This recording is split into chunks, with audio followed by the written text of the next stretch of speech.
Se muestran escépticos frente a la promesa de Rusia de reducir su actividad militar, como dice en Ucrania, y no confían en una reducción real de las operaciones militares en torno a la capital, Kiev, como asegura que hará el Kremlin. Más bien sospechan que Moscú está reagrupando las tropas para centrar sus principales esfuerzos en el este del país. Sobre el terreno, las fuerzas ucranianas aseguran que controlan nuevamente Irpin, un suburbio de Kiev que quedó en ruinas por los bombardeos que comenzaron allí ya en los primeros días de la guerra.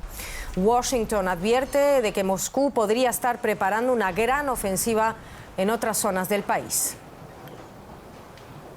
Cautela, pues, y escepticismo entre los aliados de Ucrania que prefieren juzgar a Rusia por los hechos y no por sus palabras. La reunión celebrada ayer en Estambul concluyó sin un acuerdo firme, pero el hecho es que con los avances más notables que se han registrado hasta la fecha y también con un cambio de tono por parte del Kremlin. La parte rusa definió el diálogo como constructivo, eso fue ayer, y representantes ucranianos llegaron a decir incluso que lo discutido en Turquía sentaba las bases para una eventual reunión entre los líderes de ambos países. Hace breves instantes, lo dicho, el Kremlin relativiza lo anunciado y dice que no ve señales prometedoras tras las conversaciones de ayer. Una nueva ronda de negociaciones, pero esta vez con primeras señales de avance. Ante la disposición de Ucrania a discutir el estatus neutral, Rusia anunció una reducción de la ofensiva. El Ministerio ruso de Defensa ha tomado la importante decisión de reducir la actividad militar, sobre todo en Kiev y Chernigov, para aumentar la mutua confianza y crear así las condiciones necesarias para continuar con las negociaciones. Pero para aumentar la confianza hacen falta acciones y no palabras, recalca el presidente ucraniano.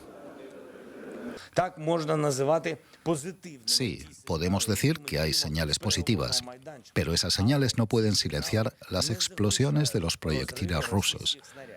Por supuesto, vemos todos los riesgos y por supuesto no vemos motivos para confiar en las palabras de los representantes del país que intenta destruirnos.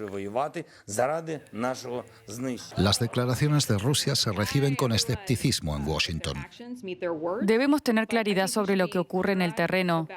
Nadie debe dejarse engañar por los anuncios de Rusia. Estimamos que cualquier movimiento de tropas alrededor de Kiev será un nuevo despliegue y no un repliegue. El mundo debe estar preparado para una ofensiva mayor en otras regiones de Ucrania. Ofensivas que en el futuro deberían ser neutralizadas por otros países actuando como garantes de la seguridad.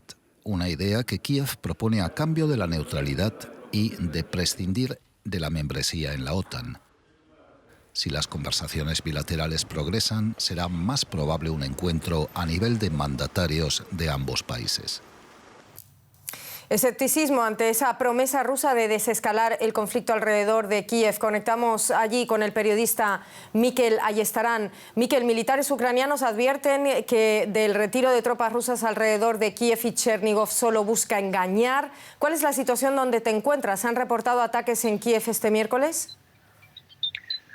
Bueno, lo cierto es que desde el anuncio que realizó Moscú en Estambul sobre su intención de reducir la actividad de forma drástica en el entorno de Kiev, en el frente de Kiev, las explosiones son las más fuertes que recordamos en las últimas semanas. A lo largo de la noche y también a lo largo de la mañana se suceden las explosiones. Por lo tanto, aquí, desde luego, en el frente norte de Kiev, frente noroeste, los combates parece que siguen. No hay una situación de seguridad ni muchísimo menos, y en el lugar donde nos encontramos, que es el punto al que llegan los civiles que están siendo evacuados de la zona de Irpin, por ejemplo, lo que nos dicen es precisamente eso, ¿no? Que sigue habiendo actividad militar, sigue habiendo combates y la situación es de extrema peligrosidad y por eso han tenido que huir.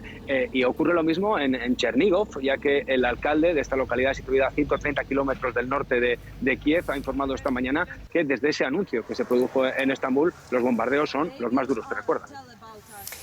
Entonces, supongo que me podrás confirmar que la mayoría o la gran mayoría de las fuerzas rusas alrededor de Kiev, la capital, permanecen en su lugar, como comentaba el portavoz del Pentágono, John Kirby.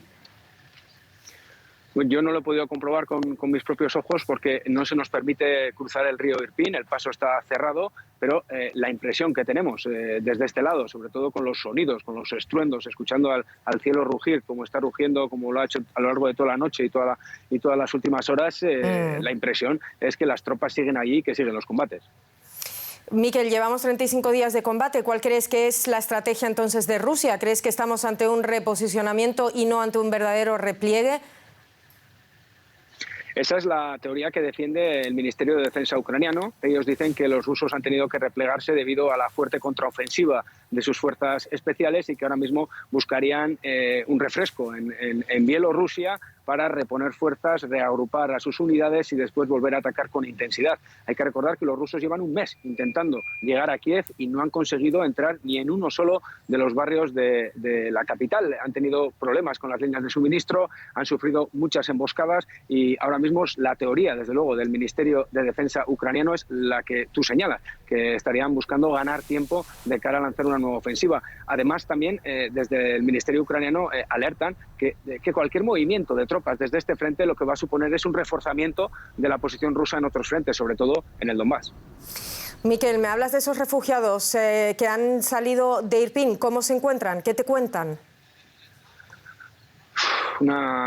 Son historias realmente de terror, ¿no? Esta gente viene de las zonas más calientes en el entorno de Kiev, tanto de Irpin como de Bucha, como de Hostomel. Lo que te cuentan es que se han visto en medio de los combates, han visto cómo les han saqueado las casas, cómo se abre fuego en los puestos de control y cómo han tenido que salir de la forma que han podido, ¿no? con lo opuesto y sobre todo teniendo en cuenta que no hay, ahora mismo sí que se abren corredores humanitarios, entre comillas, pero luego tu vida está en peligro, ¿no? Porque los combates siguen. Por lo tanto, cuentan historias extremas, ¿no? Historias extremas y son los grandes supervivientes, en mi opinión, los grandes héroes de esta guerra.